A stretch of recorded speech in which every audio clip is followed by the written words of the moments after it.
Gaza पट्टी एक ऐसा प्रेशर कुकर बनता जा रहा है जो अगर फटा तो पूरा अरब इसकी चपेट में आ सकता है, इसमें कोई शक नहीं। एक तरफ आज अमेरिका के विदेश मंत्री जॉर्डन की राजधानी में मौजूद थे, तो वहीं दूसरी तरफ उसी जॉर्डन की राजधानी में हजारों लोग इजरायल के खिलाफ सड़कों पर उतरे हुए थे। तुर्की, इजिप्ट और इराक में भी लोग सड़कों पर उतर आए।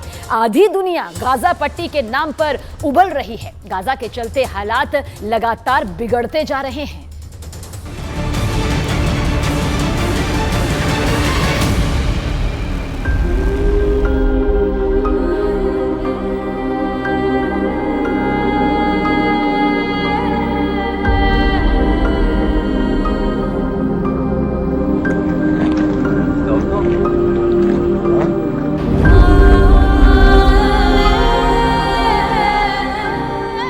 गाजा में पानी खत्म हो रहा है।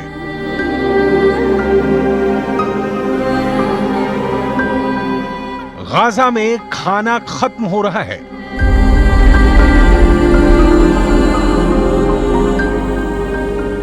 गाजा में गैस खत्म हो रही है।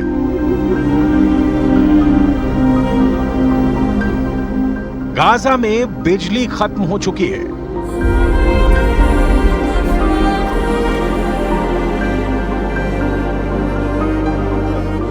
गाजा में अस्पतालों की हिम्मत टूट रही है।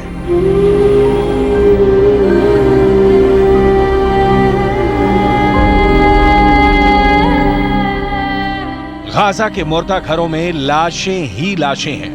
गाजा एक ऐसा नरक बन चुका है जिसमें 20 लाख से ज्यादा लोग बेचैन, बदहवास और परेशान हैं।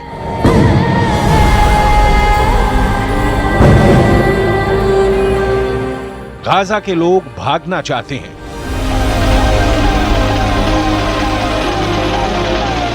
लेकिन आखिर भाग कर जाएं कहां?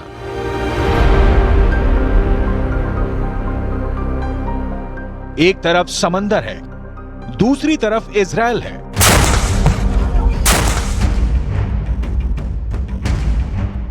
और तीसरी तरफ इजिप्ट है, जिसने अपनी सीमाओं को बेहद सख्ती से बंद कर दिया है। पीने के लिए अब समंदर का नमकीन पानी है। खंडहर बनते जा रहे गाजा का तापमान बढ़ता जा रहा है।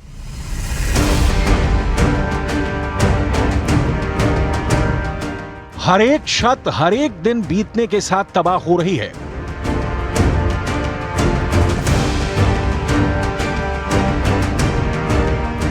और इस खतरनाक तबाही से भी ज्यादा तबाही इजरायल के लड़ाकू विमानों के बम बरसा रहे हैं।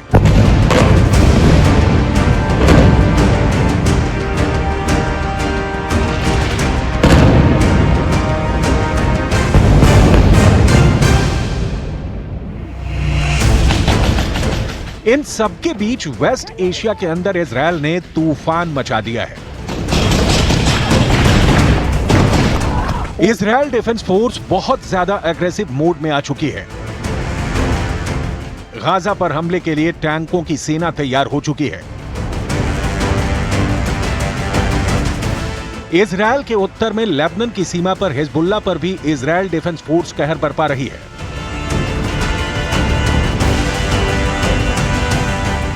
और उत्तर में ही मौजूद सीरिया के बॉर्डर पर भी इजरायल मुंह तोड़ जवाब दे रहा है।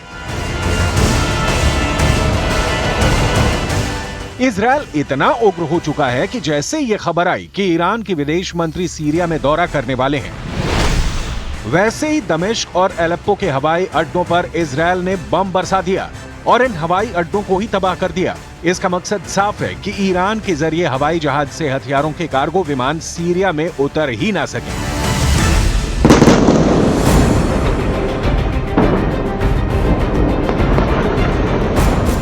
क्या वर्ल्ड वॉर शुरू हो चुका है? इस सवाल का जवाब बहुत सारे एक्सपर्ट्स हां में भी देने लगे हैं। लेकिन इस वर्ल्ड वॉर की धुरी गाजा पट्टी बन जाएगी, इसका अंदाजा किसी को नहीं था।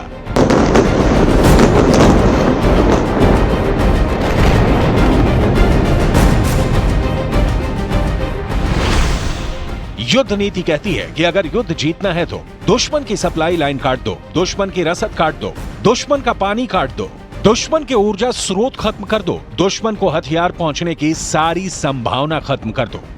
यही वजह है कि 1 हफ्ते के करीब होने को है और गाजा के अंदर अब सारे सप्लाई रूट बंद हो चुके हैं। गाजा के अंदर इस वक्त के हालात ये हैं कि फिलिस्तीन के अरबी भाषा के अखबारों के मुताबिक गाजा में दवा की कमी 44% हो चुकी है।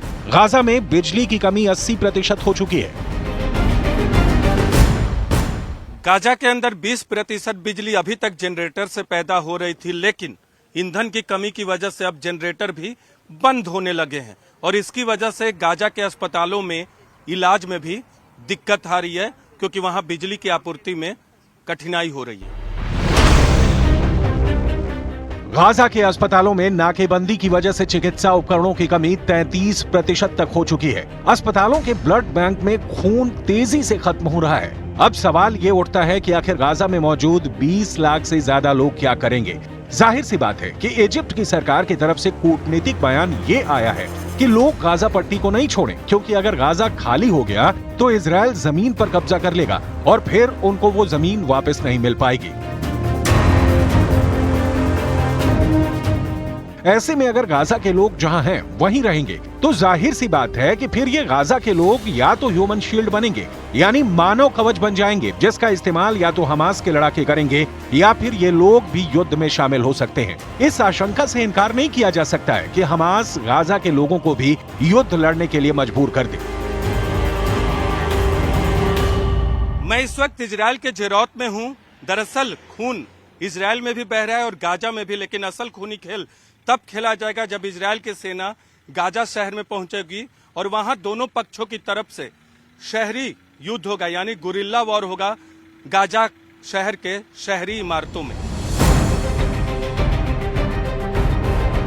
दूसरे विश्व युद्ध में ऐसा ही रूस के अंदर लेनिनग्राद और बर्लिन में भी हुआ था।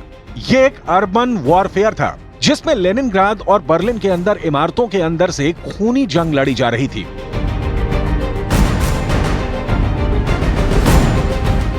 जिसमें बेहद खतरनाक जंग हुई थी। हिटलर जैसे तानाशाह की मजबूत आर्मी बेस अर्बन वॉरफेयर यानी शहरी युद्ध को नहीं झेल सकी थी।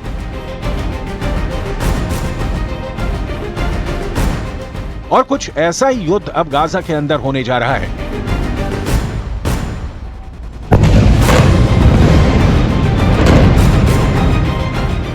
जिन इमारतों को इजरायल ने हवाई हमले करके खंडहर में तब्दील कर दिया है, उसी इमारतों के अंदर से हमास के आतंकी खतरनाक गुरिल्ला युद्ध छेड़ने वाले हैं, जिसका अंजाम क्या होगा ये कहना